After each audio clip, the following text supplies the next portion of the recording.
kanilang pag-uwi, dapat ganap ang tulong at suporta, hindi mga government agencies na magkakahiwalay, kundi sanib puwersa. Sa mga OFW na nagdadalawang isip po na umuwi dito sa Pilipinas, huwag po kayong magdalawang isip kasi dito po sa Pilipinas ay tanggap na tanggap po tayo ng gobyerno at magkakaroon po tayo ng mas magandang kinabukasan. Ito yung pinaka hinihintay ko na mabigyan ng pansin ang mga kagaya namin na naghihintay na ma-promote. Mas malinaw na po ang landas ninyo. Hindi nyo na po kailangan mag-antay ng matagal para umasenso. Marami pa po tayong ipopromote. Wala nang teacher ang magre-retire ng Teacher 1. Japan's initiative today is a step in the right direction, and the Philippines stands ready to work alongside every economy represented here.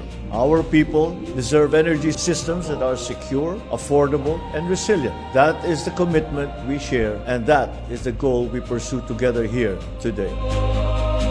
Sobrang mahalaga po yung sa rice subsidy para po sa aking pamilya. Gumawa tayo ng programa para nga tiyakin na lahat ng ating mga kababayan ay may kinakain.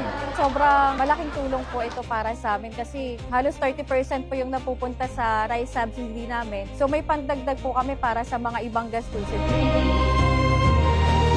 We are here now at the trading center at pinuntahan din natin ang palengke. Binaba natin ang presyo ng diesel ng 10 piso. Tapos yung mga charges ng mga local government, winave na muna. Tapos tinanggal na rin natin ang toll fee para sa mga truck na bumababa. Pati yung mga driver na nangangailangan ng tulong, sinama namin sa tupad program ng DOLE. Ito yung aming tulong para matiyak ang ating food supply, matiyak na hindi masyadong mabigat ang nararamdaman ng ating mga farmer, ng ating mga producer, ng ating mga wholesaler. Kaya patuloy ang aming pag-aaral at patuloy ang aming pag-monitor para tiyakin na lahat ay makakaramdam ng tulong ng pamahalaan.